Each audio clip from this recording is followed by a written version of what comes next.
vinha de lá até aqui, eu ia em alguns cultos, em algumas ministrações, em algumas reuniões, e aí sempre, sabe, participando, e aos poucos, e Deus trabalhando aquilo no meu coração. Comecei a fazer discipulado com o Gu, e aí foi caminhando, fui conhecendo mais o que é ser corpo de Cristo, conhecer mais o próprio Cristo.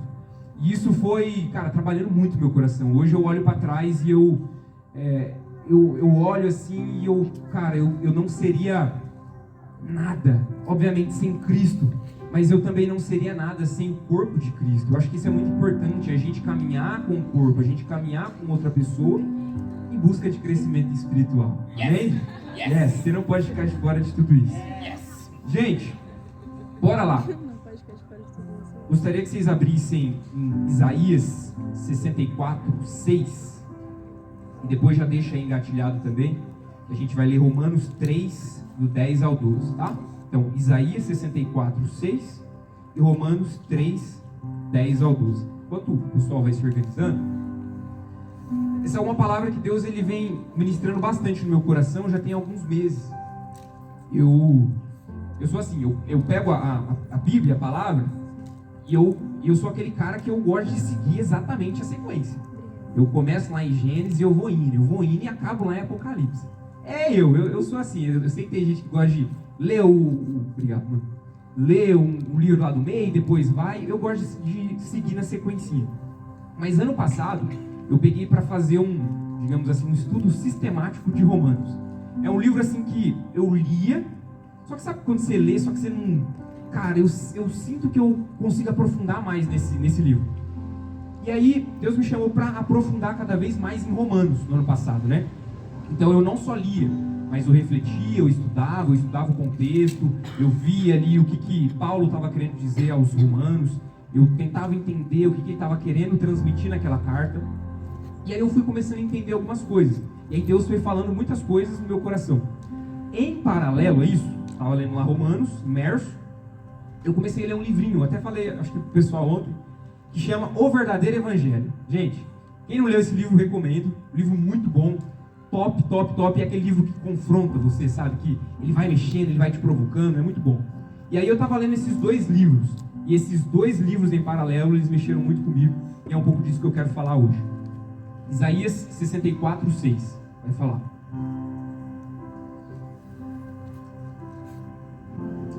estamos todos impuros por causa de nosso pecado.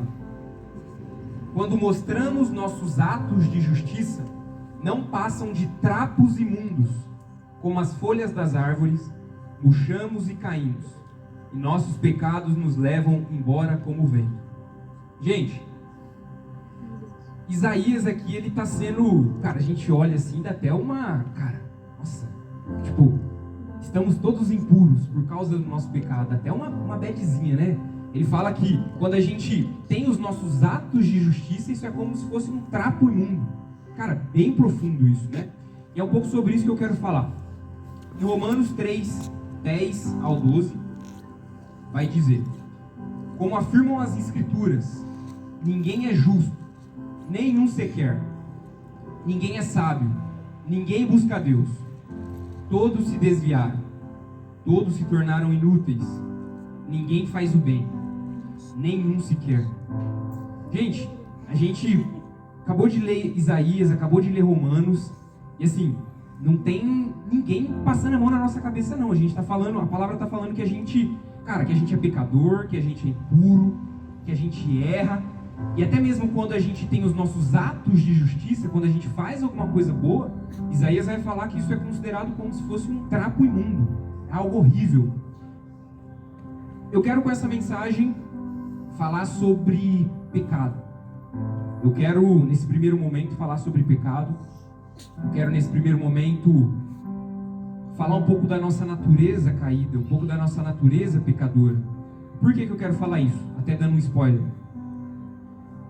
Para a gente entender o que Jesus fez por nós, para a gente entender o significado da cruz, para a gente entender a crucificação e a ressurreição de Jesus, para a gente entender a volta de Jesus, a gente primeiro precisa entender de onde Ele nos tirou. Então, essa mensagem, ela tem dois momentos. Eu primeiro vou dar uma notícia, A gente sempre começa pela notícia ruim, né? E depois a gente vai para a notícia boa. Só que essa notícia boa, ela é tão boa que você quase não vai se lembrar da notícia ruim. Amém? Então, a gente lendo esses dois, Isaías e Romano, ele está falando muito sobre pecado. E eu refletindo um pouco mais sobre isso, entendendo, cara, por que o pecado ele é tão profundo? Por que o pecado ele é tão perverso? Por que o pecado ele é algo horrível? Por que ele é uma abominação aos olhos de Deus? Eu refletindo, cara, o pecado ele é tão horrível, porque quando eu faço algo ruim para o Douglas, eu não faço contra o Douglas, eu faço contra Deus. O pecado ele é tão horrível, porque ele é algo cometido contra Deus. Eu estou fazendo uma maldade para o Douglas, beleza, eu estou fazendo uma maldade para ele, mas eu não estou pecando contra ele, eu estou pecando contra Deus. A gente vê a história de Davi, principalmente ali em 1ª e 2ª Reis, em Crônicas, e a gente vê uma pessoa temente, uma pessoa obediente ao Senhor, uma pessoa que busca a vontade de Deus, mas uma pessoa que cometeu pecados graves. A gente vai ver lá, por exemplo, Davi, ele comete o adultério com Batseba, uma mulher casada, e não só isso, ele manda matar o marido dela, Urias. Pecadão, grave. O que acontece? Depois dele ter cometido todos esses pecados, a gente lendo lá em Salmo 51 vai falar, e Davi e Deus estão num diálogo, e aí Davi fala, pequei contra ti somente. Então a gente vê Davi adulterando com Batseba, Davi mandando matar Urias, só que no final ele fala que ele pecou somente contra Deus. Então o pecado ele é tão horrível porque ele é algo cometido contra Deus, não é cometido com os nossos irmãos, ele é cometido contra Deus. E por que isso é tão profundo? Porque Deus é santo. Deus ele é na sua magnitude, na sua perfeição, Deus ele é puro. Deus ele nunca conheceu o pecado. E é por isso que é algo tão horrível, porque a gente comete pecado contra Deus. Mas a gente pode pensar, pô, tá, mas cara, eu tô aqui, eu nem sou tão pecador assim, eu nem peco tanto assim. Gente, não se trata do quanto a gente peca, se a gente peca muito ou peca pouco. Adão e Eva só precisaram pecar uma vez. Eles foram expulsos do jardim. Adão e Eva, eles pecaram somente uma vez. Para o universo cair sob julgamento. Para toda a humanidade carregar essa marca, carregar esse pecado. Não se trata do quanto pecado eu faço. Não se trata disso. Se trata da gente ter um coração puro e voltado ao Senhor. Ainda trazendo esse exemplo de Davi, a Bíblia fala que Davi era um homem segundo o coração de Deus, mesmo com todos esses pecados. Só que se a gente for analisar Davi, o comportamento dele, todas as vezes que ele reconhecia o seu pecado, o que ele fazia? Cara, ele se quebrantava, ele ia para busca de Deus, ele buscava a presença. Então, a gente tem muito a aprender com Davi, não os erros em si, mas olhar para ele, a devoção que ele tinha com Deus, sabe? Tem uma analogia que eu gosto bastante, e ela fala um pouco sobre isso, fala um pouco sobre a nossa humanidade caída. Eu fico imaginando Deus, lá na sua criação, ele pega o universo, ele pega os planetas, e ele fala para os planetas se alinharem, os planetas se alinham, e Deus vai e fala, ó, façam isso, e os planetas olham para Deus e falam, amém, eu te obedeço. Aí Deus ele vai e ele está lá na natureza, e ele fala para os animais fazerem aquilo que eles fazem, fala para as formigas pegar o alimento, estocar, e a natureza vai, olha para Deus e fala, amém, eu te obedeço. Aí eu vejo Deus, ele pega as montanhas na sua perfeição, até aqui você vai, você não vai mexer, não vai cair. Aí ele vai e fala para o mar, daqui você não passa, você vai voltar, mas daqui você não passa. E o mar vai, obedece e o adora.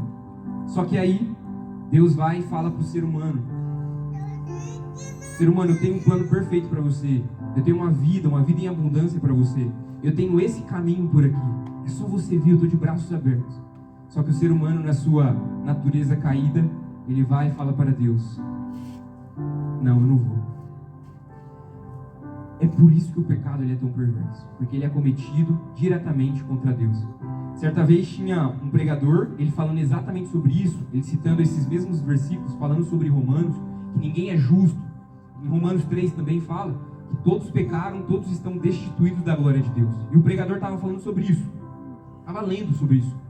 Aí ele estava numa universidade, e aí um jovem universitário chega e fala: eu não concordo com isso que você está falando, com o seu ponto de vista. Aí o pregador vai e fala: tudo bem, mas eu só estou lendo, não estou interpretando, só estou lendo. E aí o jovem vai e fala: bom, mesmo assim, eu não concordo, eu não acho que nós somos tão pecadores, tão impuros assim. Aí o pregador, com muita sabedoria, ele olha para aquele jovem e fala: meu jovem, pensa comigo aqui.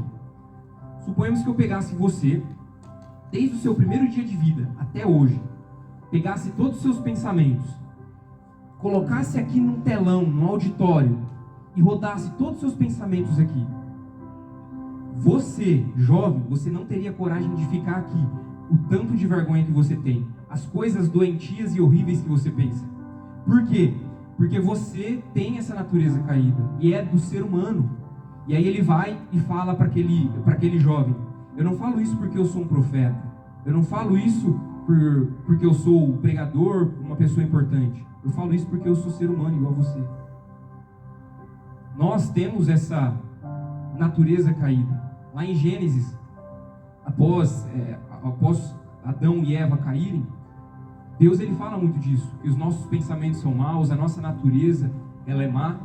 Lá em Jó vai dizer que o ser humano, o homem, ele é corrupto e bebe água como se fosse iniquidade.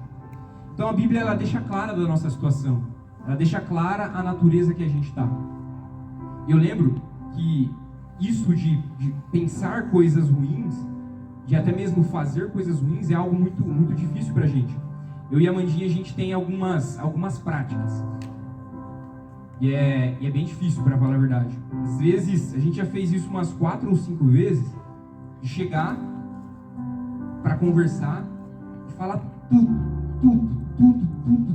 aquilo que passa na nossa cabeça, as coisas ruins que a gente fez. E assim, você deve estar pensando: pô, mas cara, isso eu faço, beleza. Só que, gente, quando eu falo tudo, é você chegar e falar exatamente tudo, sem máscara, sem disfarce, mostrando exatamente quem você é. Tem coisas, eu tenho certeza, tem coisas que a gente pensa, que você não tem coragem nem de falar em voz alta, pela tão horrível e doentia coisa que é. Então eu e a Mandinha, a gente tem um pouco dessa prática, e é uma coisa tão difícil. Pô, imagina, eu chegar ao lado da pessoa mais importante da minha vida, da minha esposa, eu sentar e falar coisas para ela, confessar pecados para ela que ferem a mim, ferem a ela e ferem o nosso relacionamento. É muito difícil. Mas a palavra diz que há duas formas de confissão. Tem a confissão para Deus. A Bíblia fala, quando a gente confessa os nossos pecados para Deus, os nossos pecados são perdoados. Quando a gente confessa os nossos pecados para os nossos irmãos, nós somos curados. É por isso que esse ambiente, é por isso que o corpo de Cristo ele é muito importante. É claro, a gente precisa fazer isso com sabedoria. Falar com pessoas que você confia, pessoas que vão estar orando por você. Então, quando a gente se coloca numa situação sem máscara, sem disfarce, a gente é transformado por Deus. A gente se coloca diante de Deus e a gente se permite ser transformado. Amém?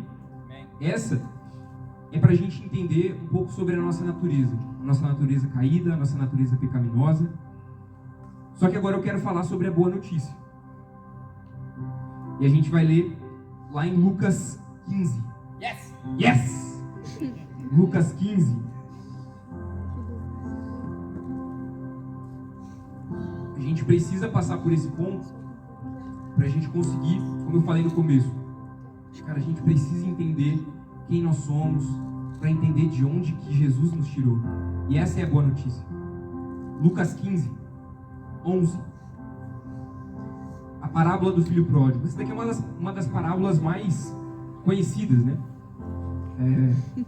Ela é bem complexa no sentido de bastante detalhes.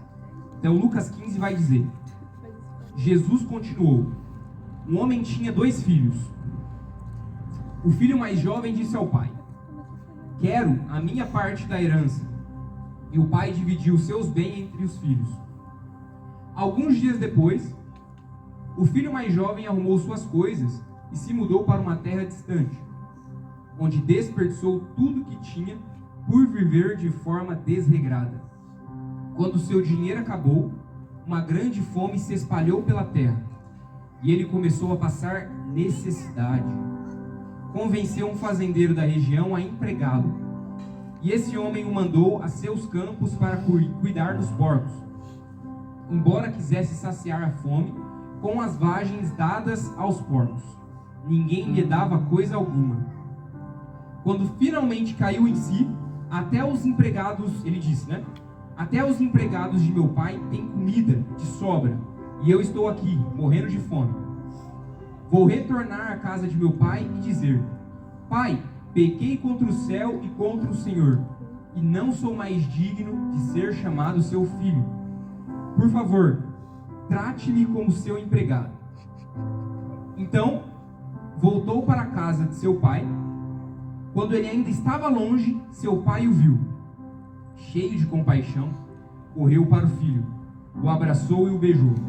O filho disse: Pai, pequei contra o céu e contra o Senhor, e não sou mais digno de ser chamado seu filho.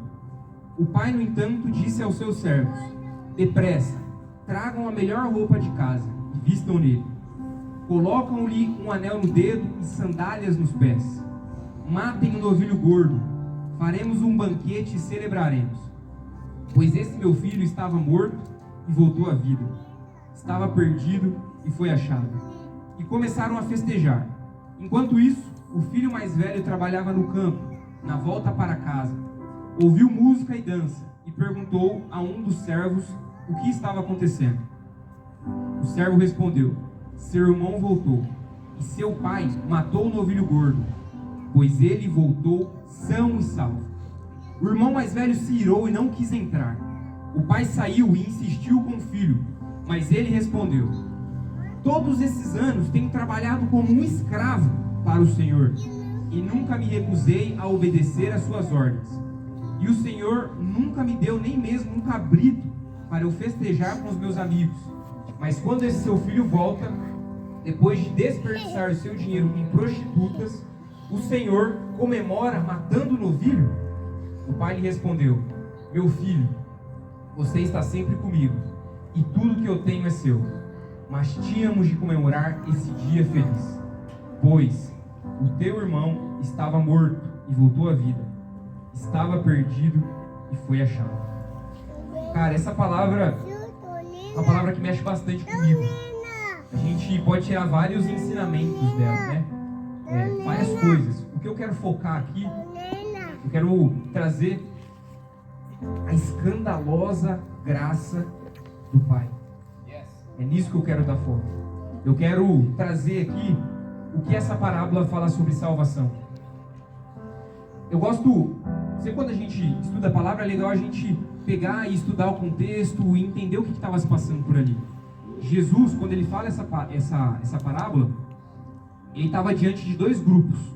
Ele estava diante dos mestres da lei, e ele estava diante dos pecadores, dos gentios. E o que acontece?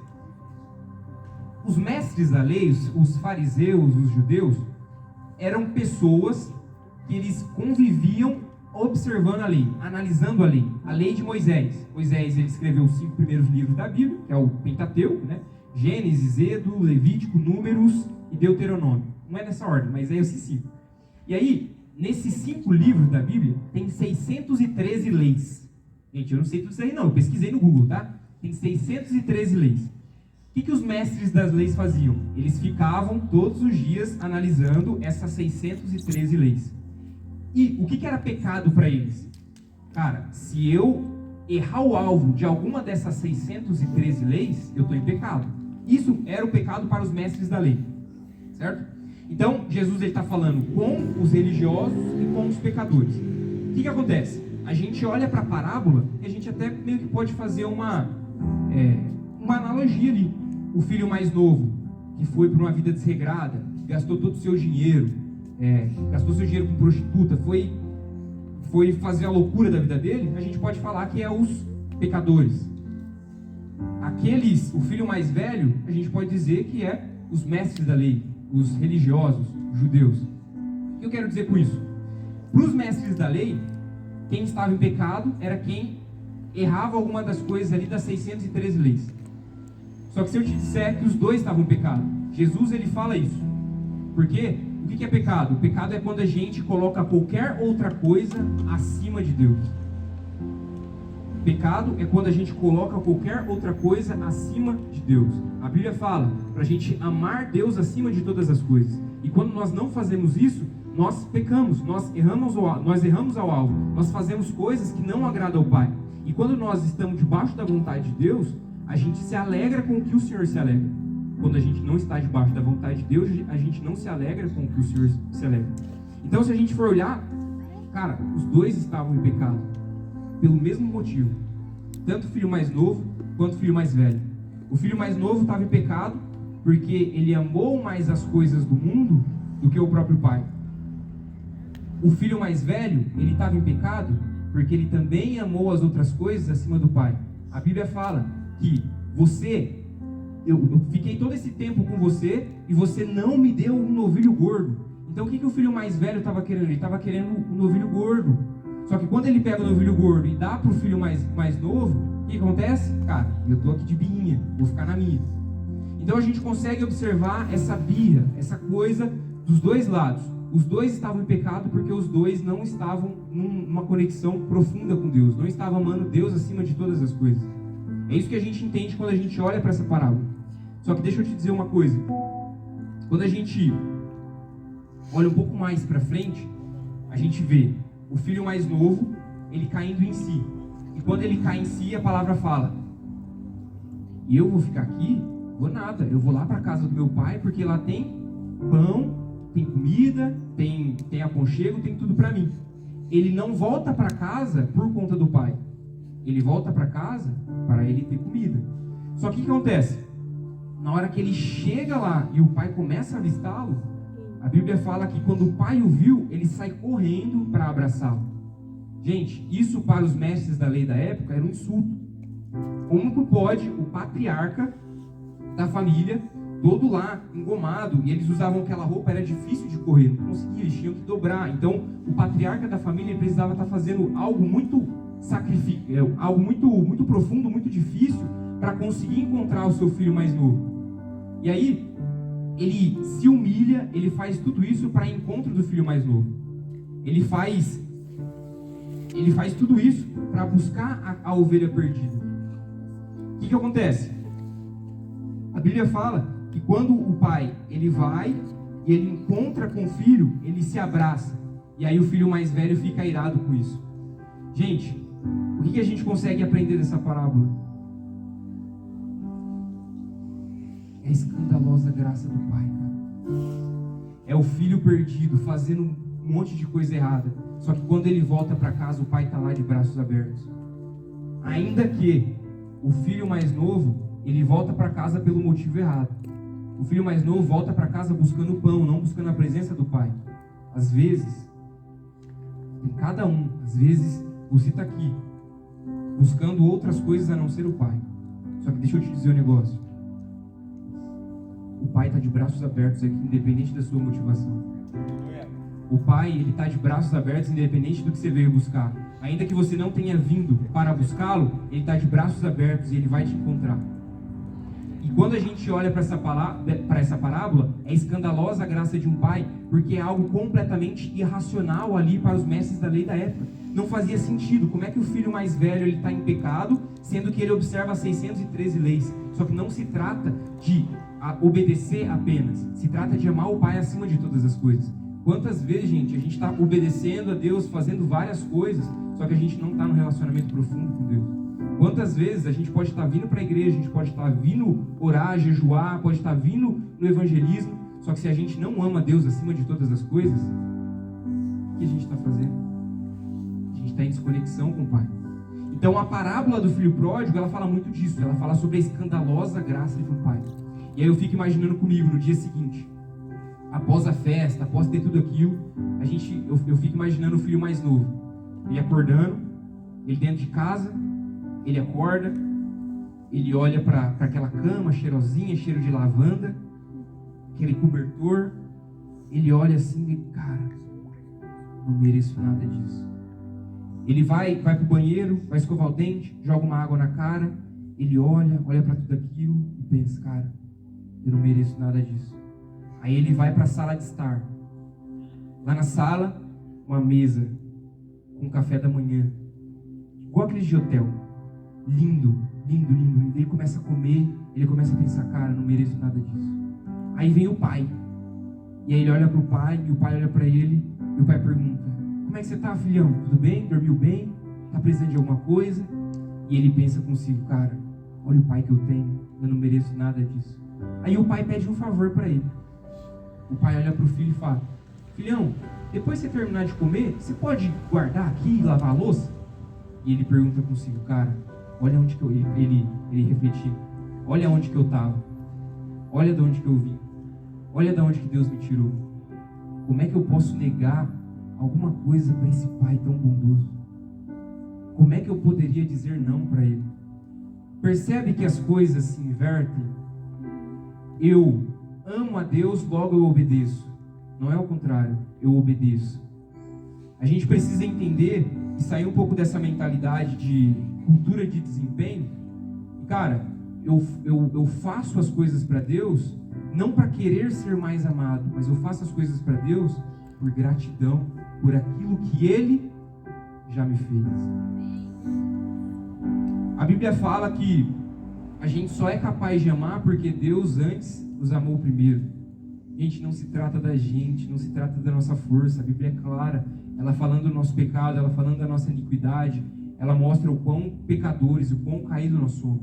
E a gente só é capaz de fazer alguma coisa boa não por nós mesmos, mas porque Jesus já fez em meu lugar, porque Jesus antes me amou, porque Jesus olhou para mim e Ele falou, esse é meu filho, e eu quero fazer nele boas obras, eu quero que ele seja um mensageiro da palavra, e somente através do sangue de Jesus é que a gente é capaz de fazer tudo isso. Somente através do sangue de Jesus é que a gente pode estar aqui servindo, e a Bíblia fala que a gente antes era inimigos de Deus.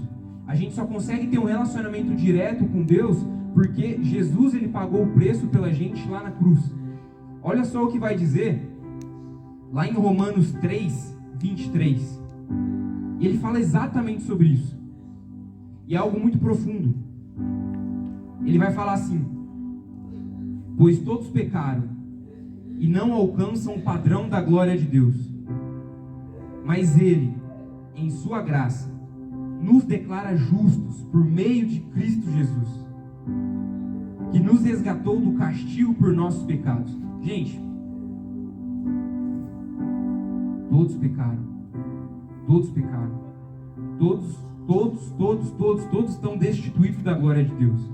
E a Bíblia fala que nós nos tornamos justos, justificados por meio de Cristo Jesus. Gente, a gente só consegue ter relacionamento com o Pai a partir do sacrifício de Jesus. E Ele nos resgatou do castigo por nossos pecados. Lá, quando a gente está lendo os evangelhos e a gente encontra Jesus no Getsêmani orando, a Bíblia fala que Ele estava angustiado. E aí antes eu ficava pensando, nossa cara, mas por que Jesus estava angustiado? Será que era por conta da dor que Ele teria? Por conta da crucificação que Ele teria? Eu acho que era por isso, eu pensava, né? Só que, conforme lendo as Escrituras, e até estudando um pouco mais, cara, Jesus não estava angustiado pela dor física que Ele teria. A gente vai estudar ali os mártires da igreja, os mártires da história. Vários deles, eles foram crucificados também, assim como Jesus. Só que ao chegar na cruz, eles choravam de alegria. Eles olhavam para a cruz e falavam, ó, gloriosa cruz, há quanto tempo eu te espero. Então, como é que o mestre desses mártires iria para a cruz, iria, digamos, ter medo dela? Ia ficar angustiado por conta da cruz, por conta do... Quando eu falo cruz, eu falo da dor física que ele teria. Jesus estava angustiado não pela dor física que ele teria. Jesus estava angustiado por conta da separação da Trindade. Aquele momento que Jesus está de braços abertos e Ele está morrendo por nós. Jesus, ele está entregando o seu corpo. Jesus, ele está pegando o seu sangue, está lavando os nossos pecados. Jesus, ele está pegando o cálice da ira de Deus. É isso que a Bíblia fala. Jesus, quando ele está naquele momento, ele bebe todo o cálice da ira de Deus, porque era para a gente estar lá. E aí, por isso que eu falei sobre o pecado lá no começo. A gente precisa falar sobre o pecado para entender de onde Deus nos tirou. O pecado, ele é tão absurdo, ele é tão horrível, porque ele fere diretamente a Deus. Só que Jesus, ele morreu por nós. Jesus, ao estar na cruz, o sangue do Cordeiro, ele é derramado por cada um de nós, pelos nossos pecados. Porque quem merecia estar naquela cruz não era Jesus, era nós. E esse é o significado da cruz. E a gente precisa entender isso no nosso dia a dia. Não é somente num sábado, no culto de GA, não é somente num domingo, no culto que tem aqui, no domingo de manhã, na escola dominical. Não é sobre isso. Cara, é a gente voltar os nossos olhos para Jesus, olhar para Ele e desejá-lo, cara. E aí eu faço as coisas, não por querer a aprovação do Pai, mas por gratidão, por tudo que Ele já nos fez. Para finalizar, gostaria que vocês ficassem de pé.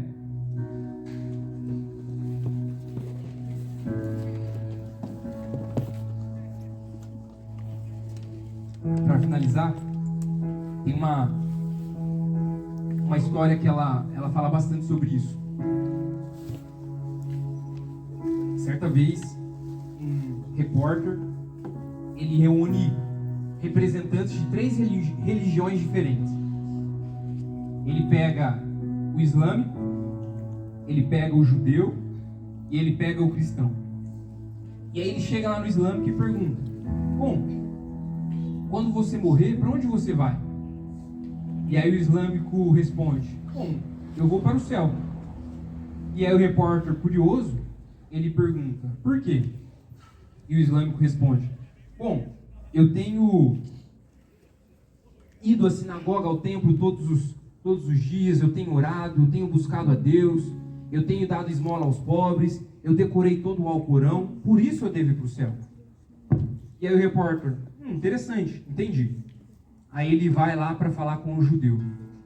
Ele pergunta para o judeu: e você? Por que você deveria ir para o céu? E o judeu responde: bom, eu leio a lei, eu observo a lei todos os dias, eu dou esmola para os pobres, eu medito na lei todos os dias, eu busco sempre ali o que Deus está falando nas escrituras, eu busco sempre isso, por isso eu deveria ir para o céu. Aí o repórter: ok, entendi.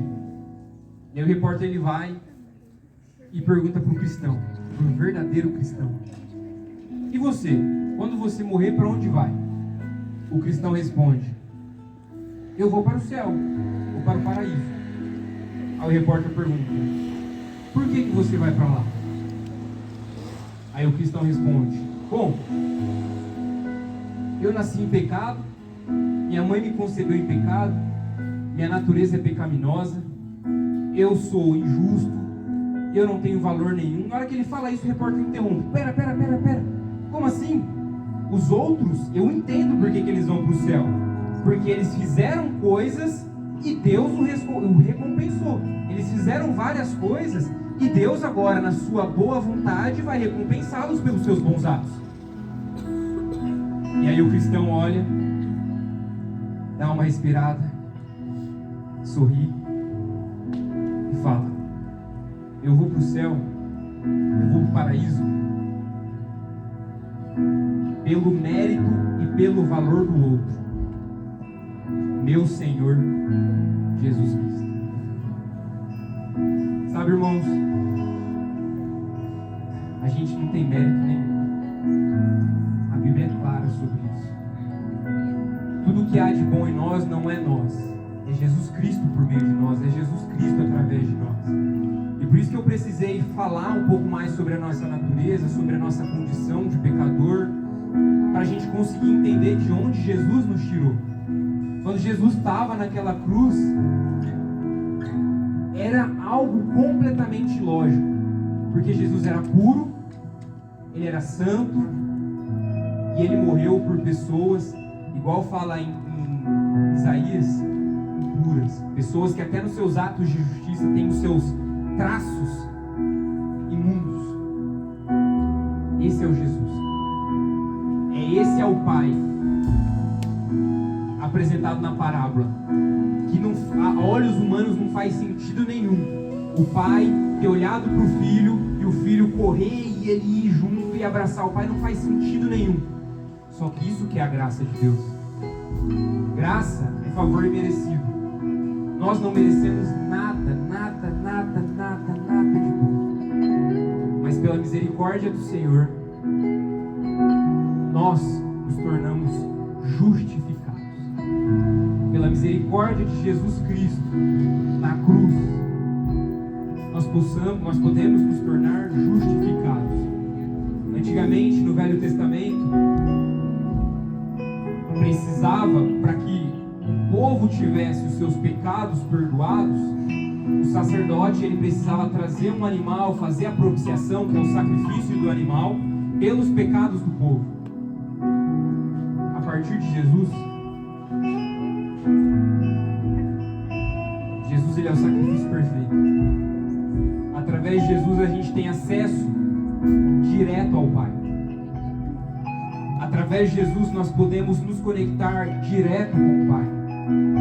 Não precisa mais de um representante, não precisa mais de um sacerdote pegar um bezerro, pegar um sacrifício e queimar pelo perdão dos nossos pecados. Você, aí onde você está, você tem acesso direto ao Pai. Você pode fazer isso. Gostaria que você fechasse os seus olhos. Eu não sei qual é a sua dificuldade, eu não sei qual é o seu pecado, mas saiba que através do sangue de Jesus você tem acesso direto ao Pai. Você consegue falar direto ao Pai. Você consegue conversar e se relacionar direto com Jesus através da sua crucificação, através do seu sangue. Você consegue se relacionar com Ele. Portanto, comece a declarar, comece a pedir perdão sobre os seus pecados e mais do que isso, comece a agradecer por tudo aquilo que Jesus já fez por você. E que a partir de agora não seja você se movendo para buscar a aprovação do Pai. Você não precisa disso. Você se move por agradecimento a tudo que Jesus já fez por nós. Pai, nós te louvamos, Jesus. Nós te agradecemos, Pai, pela sua graça, pela sua misericórdia, Pai.